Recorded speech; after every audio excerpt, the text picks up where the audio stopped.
আসসালামু আলাইকুম ইমাম সাহেব। ওয়ালাইকুম আসসালাম ওয়া রাহমাতুল্লাহ। কি হয়েছে, ঘটনা কি? হুজুর, আমার ওই সোয়ালের খাতনার অনুষ্ঠান করেছি, তা তো শুনিছেন না? না, শুনিস। ওই সোয়াল নিয়ে আপনাদের আইছিলাম। ওই সোয়াল ওর নানিরা আইছে, ওর খালা তো বোন মামা তো বোনরা আইছে। আসলি তাদের সাথে নাচিছে, সারাদিন সমানে নাচিছে।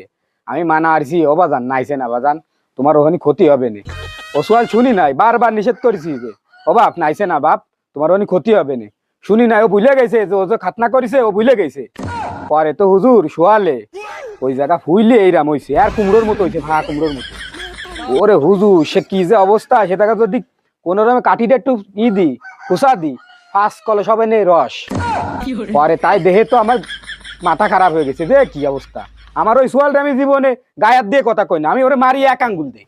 আমার ওই দৈনের পরে একটা সোয়াল, আমি যা ইনকাম করেছি সব ওই সোয়ালের পাশে আমি খরচ করবো। সেই সোয়ালের ওই অবস্থা, দেহে আমি তাগেদা চলে আইছি আপনার দ্বারে।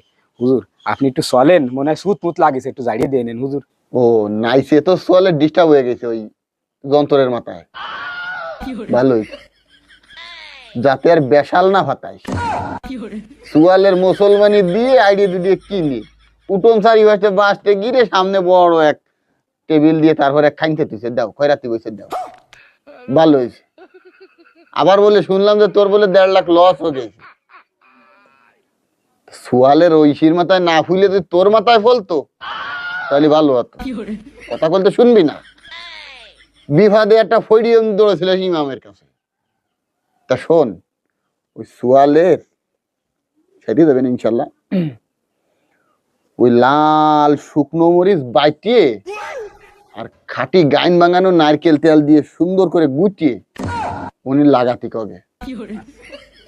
আর একটা কেলা গাছ উঠোয় নিয়ে বড় দেহে সুত লাগলি সেরে যাবে না। আমি কেলা গাছ ফড়িয়ে তোর ওই সোয়ালের ওই গাছ ঝুলো দিবানি, কেলা গাছ ফড়িয়ে দিবানি, ওই ঝুলো দিস কেন, ঝুলো দিলি ইনশাল্লাহ সেরে যেতে পারে।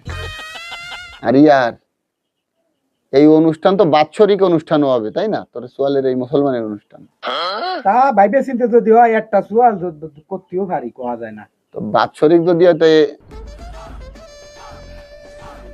আবার বাবা চিন্তারও সময় নিবি তুই। একটা সোয়াল না হুজুর, বুঝলেন না? তোকে যে কি মনে কয় আমার মসজিদে চাকরি হলো ছাড়িয়ে দেবো, তা কোয়ানে যে কারে কুফা দিবানি, এখান থেকে সরে যা।